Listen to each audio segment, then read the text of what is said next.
Hello everyone, hope you all are doing well.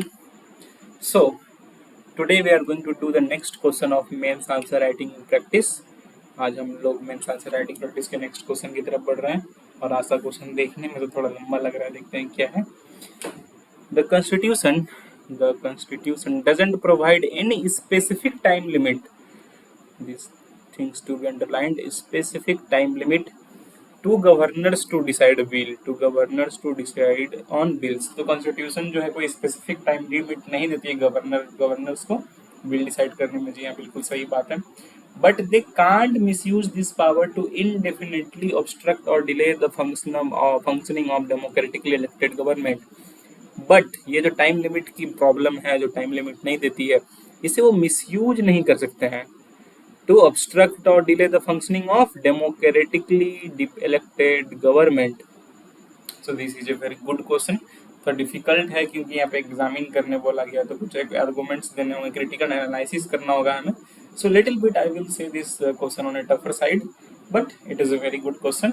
इसको आप हम सब देखेंगे कैसे अप्रोच करना है।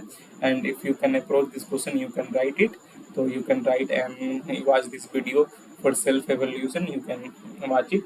एंड अगर आप नहीं लिख पाएंगे तो टफ है, तो मुझे लगता है काफ़ी बच्चे से नहीं लिख पाएंगे, although you should everyone should try. But अगर वो नहीं लिख पाएंगे तो हाँ, आप यहाँ पे अप्रोच देखेंगे हम उसे कैसे अप्रोच करते हैं, फिर आप उसे लिखने की कोशिश करें। So let's start introduction.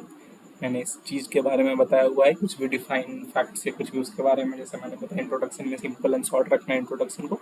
जैसे हमने इंट्रोडक्शन के बारे में बोला है कि कॉन्स्टिट्यूशन जो है, the constitution defines governor office as an office to preserve, protect and defend constitution and law. देखिए, तो यहाँ पे कॉन्स्टिट्यूशन जो गवर्नर ऑफिस को preserve, protect and defend constitution and law के बारे में बोला गया है, लेकिन ये काफी समय कंट्रोवर्शियल हो जाता है व्हेन मिस इंटरप्रेटेड। क्यों मैंने ये सब लिखे हैं? बिकॉज जब गवर्नर को लगने लगता है कि he is the head of the government, वो जब अपने ड्यूटी, जो उनकी ऑफिशियल ड्यूटी है, उससे बाहर आगे सोचने लगते हैं, then it is said to be misinterpreted. Governor खुद को चीफ मिनिस्टर की पोजीशन पे सोचने लगते हैं, वो खुद को हेड ऑफ द स्टेट सोचने लगते हैं।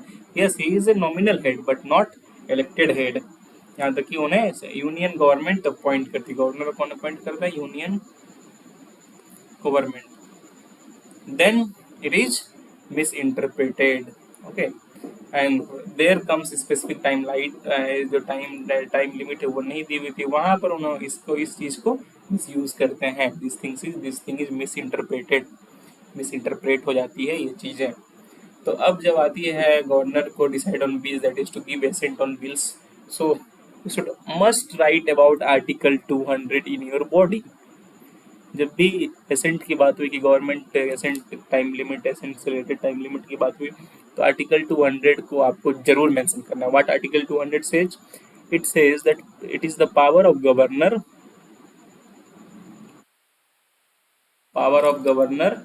with regard to assent, with regards to giving assent to the, what is assent? That is giving signature, giving permission to the bill. This is what, and other powers also related to assent,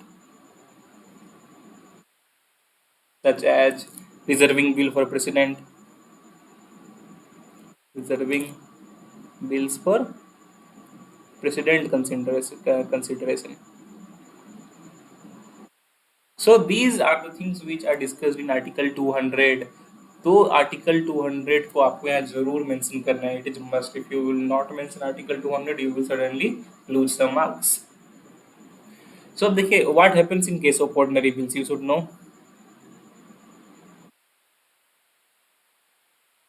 what happens in case of ordinary bills. So when an ordinary bill, when a bill is, normally we are talking simple bill, then in ordinary bill, because in money bill the governor usually has to give his assent because it is passed through his order, it is introduced through his order, so usually he gives his, always he gives his assent. So mainly जो बात हो रही है इस question में, वो ordinary bills को लेके हो रही है। तो जब ऑर्डिनरी बिल गवर्नर के सामने रखा जाता है, उसके पास कुछ ऑप्शंस होते हैं। फर्स्ट ऑफ ऑल कि he can give his assent, directly उन्होंने देखा कि हाँ भाई चलो बिल ठीक है, चलो इसे एसेंट दे दो। Secondly, he can withhold his assent.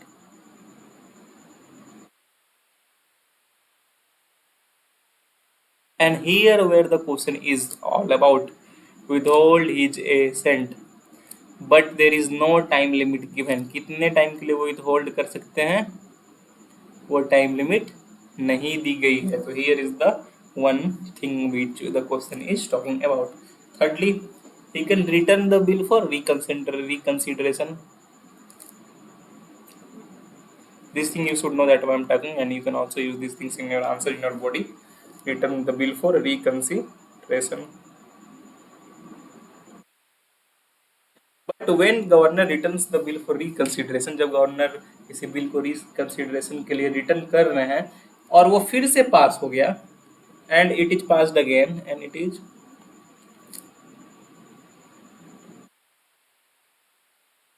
passed again, then and in this case assent is must.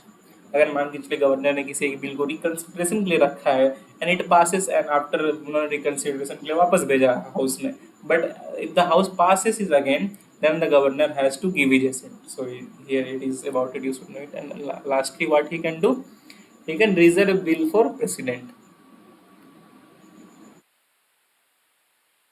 Reserve bill for president reconsideration. Reserve the bill for president's reserve the bill for president's consideration. So what happens when the governor reserves the bill for president? Then the governor has no further role here. Then it comes to president कि वो इसको accent दे या with hold करे, ये president के ऊपर, ये फिर रिटर्न करे। और यहाँ पे अगर प्रेसिडेंट रिटर्न करते हैं और फिर से पास होती है तो जरूरी नहीं है कि प्रेसिडेंट उसे एसेंट करेंगे। गवर्नर को जरूरी है कि वो रिकंसिडरेशन के पास पास हुई तो एसेंट देना है, but it is not much for president. But here no further role for governor. मान के चलिए उन्होंने रिकंसिडरेशन किया तो वो गवर्नर के पास नहीं प्रेजेंट होगा। जैसे ही रिजर्व कर दिया गवर्नर ने उस बिल को प्रेसिडेंट के लिए, then governor has no further role, it directly goes to the president, everything is under president's hand. So ये होता है आर्टिकल 200 के अंदर। हम लोग यहाँ पे मेनली क्या है कि जो विदहोल्ड इज एसेंट के बारे में लिखा हुआ है कॉन्स्टिट्यूशन में, उसमें टाइम लिमिट नहीं दी गई है, जिस वजह से गवर्नर काफ़ी टाइम, कभी कभी हम स्पेसिफिक टाइम लिमिट का यूज नहीं रहने से काफ़ी लंबे टाइम तक किसी बिल को विदहोल्ड कर देते हैं, उसे एसेंट नहीं देते हैं या तो फिर उसे रिटर्न भी नहीं करते हैं, ना खारिज करते हैं। So it becomes a problem here. So let's move into the main part, that is critical analysis of such powers. That is no specific time उसका critical analysis करते हैं। First of all here is delays in granting assent. क्या होता है यहाँ पे months, sometimes what happens, you should give as an example here, governor take months to reconsider it or to reserve it for, not reconsider, reserve it for president. So इसमें क्या होता है, देखिए इसमें क्या दिक्कत है। अगर आपको प्रेसिडेंट के लिए रिजर्व करना है तो आप कुछ स्पेसिफिक टाइम इंस्टेंटली कर सकते हैं। कभी कभी क्या होता है, गवर्नर्स किसी एक बिल को months, for many months, 8 months 10 months pending छोड़ देते हैं, फिर अचानक से उसे प्रेसिडेंट के लिए रिजर्व कर देते हैं। तो ये तो क्लियरली डिले दिखता है इस जगह पे। अगर आपको प्रेसिडेंट के लिए रिजर्व भी करना है तो आप उसे जल्दी रिजर्व कर दो, उसे डिले करने का कोई जरूरत नहीं है। तो it is one, and it also erodes the authority of legislature.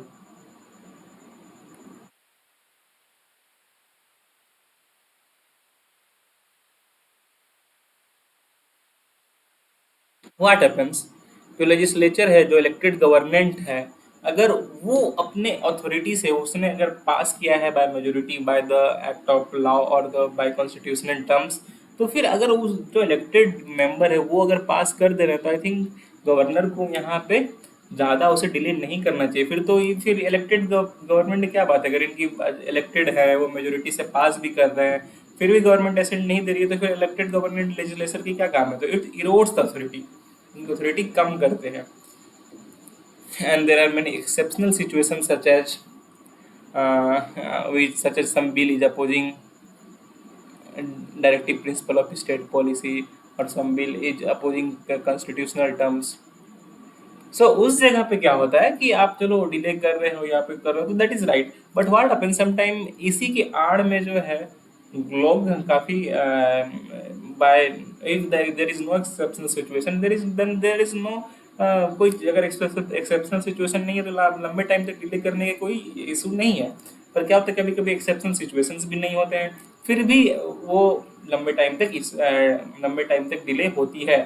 So it is a major problem. So exceptional situation पे डिले करना is right, but without exceptional situation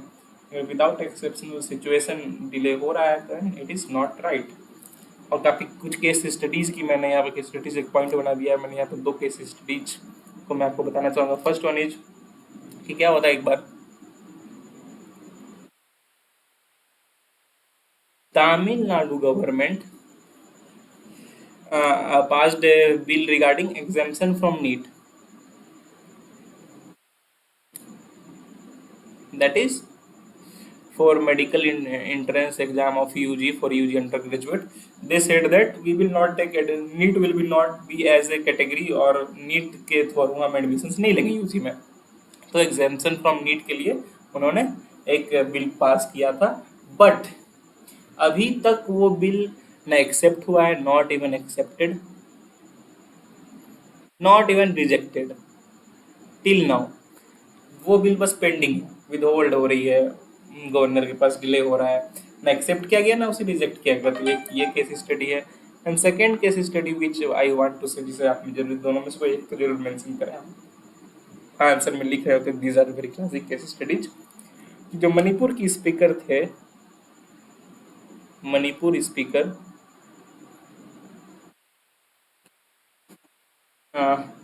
was not able to decide defection. Who is the speaker? Governor is the speaker. Not able to decide, not able to not.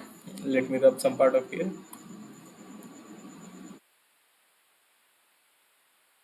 He was not able to decide defection. जो governor थे मणिपुर के, वो defection को decide नहीं कर पा रहे थे अंटिल सुप्रीम कोर्ट फोर्स्ड। जब तक सुप्रीम कोर्ट ने ऑर्डर नहीं निकाल दिया, फोर्स नहीं किया कि नहीं ये डिफेक्शन है आप एक्सेप्ट करो, तब तक वो डिसाइड ही नहीं कर पा रहे थे डिफेक्शन है कि नहीं, जब तक सुप्रीम कोर्ट का ऑर्डर नहीं आया। So this was again one major problem. ये दोनों case studies classic case studies है कि कभी कभी गवर्नर इस चीज को ये होता है और काफी डिले होती है। ये दोनों इसलिए मैंने केस स्टडी बताई। Against the spirit of constitution, जैसे कि मैंने ऊपर ही बताया था कि अगर कोई कॉन्स्टिट्यूशन के through democratically elected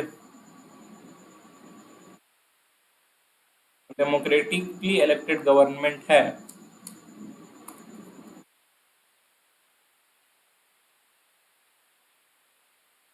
democratically elected government है, तो फिर वहाँ पे अगर उनकी पॉलिसी मेजोरिटी से पास हुई है तो वहाँ पे अगर पास हुई है तो वहाँ पे गवर्नमेंट अननेसेसरी वहाँ पे ये विदहोल्ड करना या टाइम लिमिट पे नहीं, स्पेसिफिक टाइम नहीं रखना या फिर specific time limit proper time पे नहीं उसे असेंट देना इज ए प्रॉब्लम। तो this is against the spirit of constitution. तो मैंने ये 4 जो है काफ़ी क्लासिक पॉइंट्स लिखे हैं, and this are very important points. You must write about this points in your answer अगर ऐसे क्वेश्चन आते हैं तो। और भी अगर आप चाहें पॉइंट्स तो आप कमेंट्स करके बताएं कि और क्या क्या पॉइंट्स आप इसमें लिख सकते हैं। सो इससे हमारा इंटरेक्शन भी बढ़ेगा, आपकी ब्रेनस्टॉर्मिंग कैपेसिटी भी बढ़ेगी और मुझे भी पता चलेगा और क्या पॉइंट्स आप इसमें लिख सकते हैं, क्योंकि थोड़ा क्वेश्चन मुझे टफर साइड पे लगा तो मैंने ये 4 पॉइंट्स ढूंढ के लिखे। अगर आप और बताएं पॉइंट्स तो काफ़ी अच्छा लगेगा मुझे क्या और क्या क्या पॉइंट्स हो सकते हैं इसमें। So now let's move to conclusion. जैसे हम सब जानते हैं कैसे नॉर्मल एक क्वेश्चन से रिलेटेड सेंटेंस से कंक्लूड करें, ज़्यादा कुछ लिखने की जरूरत नहीं होती अगर आपका बॉडी अच्छा है तो जैसे मैंने यहाँ पे कंक्लूड किया है, एसेंट और रिजेक्ट, टू गिव एसेंट और to reject is the normal constitutional act done by governor। ठीक है, ये नॉर्मल कॉन्स्टिट्यूशनल एक्ट है गवर्नर का, ये तो एसेंट दो भाई, ये तो रिजेक्ट करो, but delaying too much is not good, time frame is must. क्या होता है कि ये अगर आप टाइम फ्रेम में नहीं करो, डिले नहीं करो, तो एक टाइप से ये फील होता है कि आप जो लूपहोल्स ऑफ कॉन्स्टिट्यूशन है उसका यूज कर रहे हो, and that is wrong. Constitution में चलो विथहोल्ड इज एसेंट के बारे में लिखा हुआ है, बट अगर कॉन्स्टिट्यूशन इसका टाइम लिमिट नहीं दिया गया है तो आप इसे लूपहोल्स बना के नहीं चलो, आप इसके कुछ रीजंस थे और उसे आप रिस्पेक्ट करो, क्योंकि तब अननेसेसरी एक्सट्रीमली एक्सेप्शनल सिचुएशन हो सके उसके लिए इस चीज़ को देखा गया था, जो कि रेयरली यूज हो, not every time, but in our normal situation we see that it is used now and day. Governor result नहीं देते, डिले कर देते हैं. So it is one of the major problems and it should be not like this. So that's all for today. Please do like, please do share, please do subscribe. It takes a very tough work. It's take very hard work to make such videos for you. अगर आप like से subscribe करते हैं तो काफ़ी motivation मिलेगा हमें कि ऐसे और भी वीडियोस आप सभी के लिए बनाएं. So that's all for today. Have a nice day. Thank you.